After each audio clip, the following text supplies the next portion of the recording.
जारी है। बीते 33 दिनों से किसान सिंघू, टीकरी और गाजीपुर बॉर्डर पर डटे हुए हैं। सरकार और किसानों के बीच बैठक तय हुई है। जानकारी दे दें कि कल दोपहर 2 बजे विज्ञान भवन में 7वें चरण की बैठक तय हुई है और ये 7वें चरण की बैठक है क्योंकि इससे पहले जो 6 चरणों की बैठकें हुई हैं वो बेनतीजा रही हैं।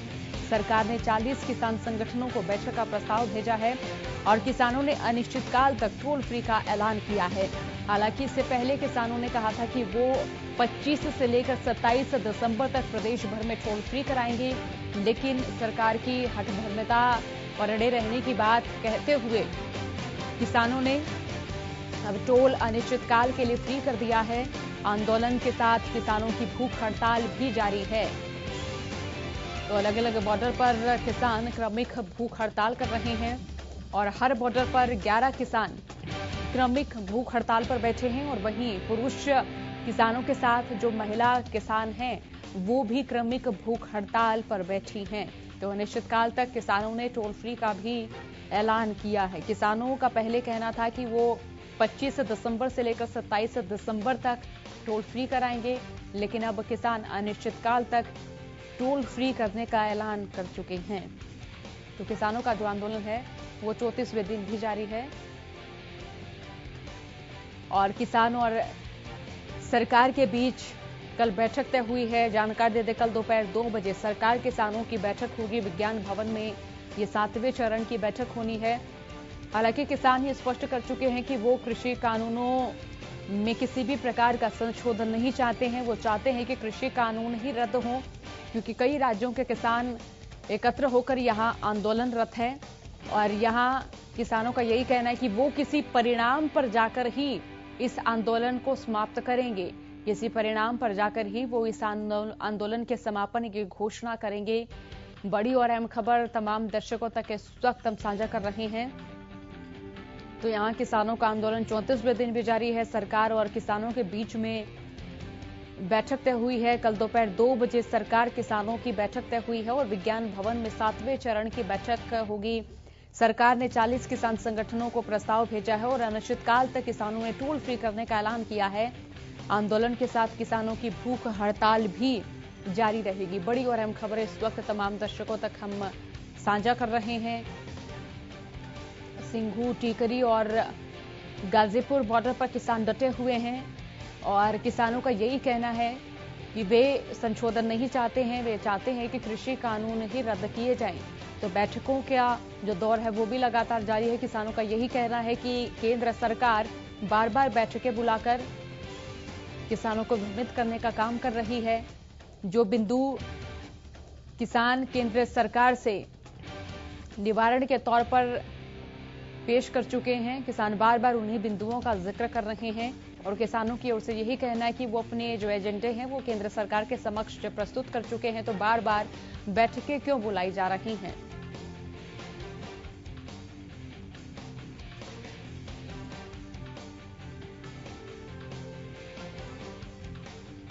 तो किसानों का आंदोलन लगातार जारी है और बीते 33 दिनों से किसान यहां दिल्ली की दहलीज पर डटे हुए हैं और किसानों का आंदोलन 34वें दिन भी जारी है।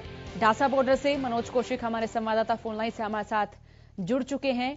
मनोज, यहां ढासा बॉर्डर पर क्या तस्वीर देखने को मिल रही है और जो आगामी बैठक होनी है उसको लेकर यहां किसान क्या प्रतिक्रिया दे रहे हैं?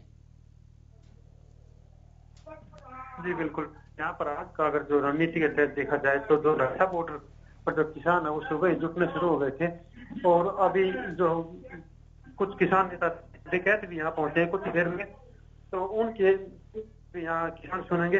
लेकिन इससे पहले जो किसानों का कहना है कि वो जो कल के संगठनों सरकार के बीच जो कल बातचीत होनी उस पर इसको देखकर उनकी जो वहाँ कल वाली बातचीत पर लगी हुई है। शायद किसानों को लग रहा है कि कल कोई न कोई जो इनका समाधान वो निकलेगा और ये घर वापसी भी किसान कर पाएंगे। अब मनोज, यहाँ जो किसान है वो ये स्पष्ट कर चुके हैं कि वो कृषि कानून में संशोधन नहीं चाहते। वो चाहते हैं कि कृषि कानून ही रद्द हो। तो ऐसे में केंद्र सरकार की मंशा के बारे में यहाँ किसान क्या कहते नजर आए? अभी तक किसानों से बातचीत हमने की है।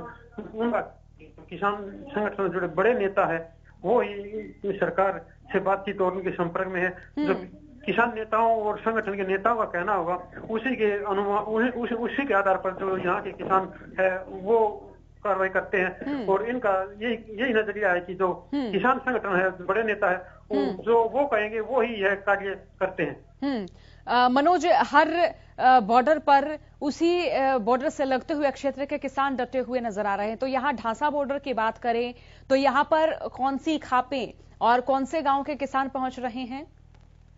जी, बात अगर ढांसा बॉर्डर की जाए तो यहाँ जो किसान आंदोलन जो नेतृत्व है वो जो गोलिया खाप है, गोलिया खाप के नेतृत्व में जो प्रदर्शन किया जा रहा है, लेकिन इसके साथ साथ जो आसपास की खाप है, अहलावत, काद्यान, ठोकाट, धनखड़ और दिल्ली की भी कुछ खापें हैं। जैसे दिल्ली के क्षेत्र में बिल्कुल जो है डागर खाप है, डागर खाप के किसान भी यहाँ आकर बैठते हैं।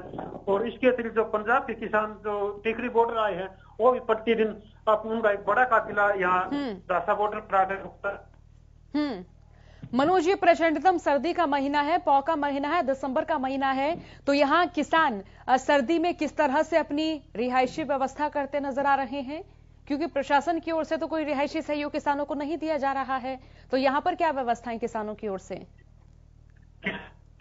एक लंगर है, वो लंगर चलता है। और रही बात ठंड में उनका जो रात गुजारने वाली बात, यहाँ एक टेंट लगाया गया है। टेंट के अंदर जो किसान है वो रात अपनी गुजारते हैं और दोनों तरफ से टेंट को बंद करके, या ऊपर टेंट के ऊपर भी कुछ जो गर्म जो है, गर्म के लिए गर्म या गर्म जो तिरपाल है उसका प्रयोग ऊपर करते हैं। हालांकि जो ठंड है वो अंदर बिल्कुल किसानों को ठंडी लगती है। बहुत शुक्रिया तमाम अपडेट, तमाम जानकारी के लिए मनोज आपका। तो यहाँ किसान जो है वो बीते 33 दिनों से आंदोलनरत हैं और इनका यही कहना कि ये संशोधन नहीं चाहते हैं, ये चाहते हैं कि तीनों के तीनों जो कृषि कानून हैं वो रद्द किए जाएं। कृषि कानून रद्द करने के बाद ही ये इस आंदोलन के समापन की घोषणा करेंगे, दिल्ली के दहलीज को तभी खाली करेंगे।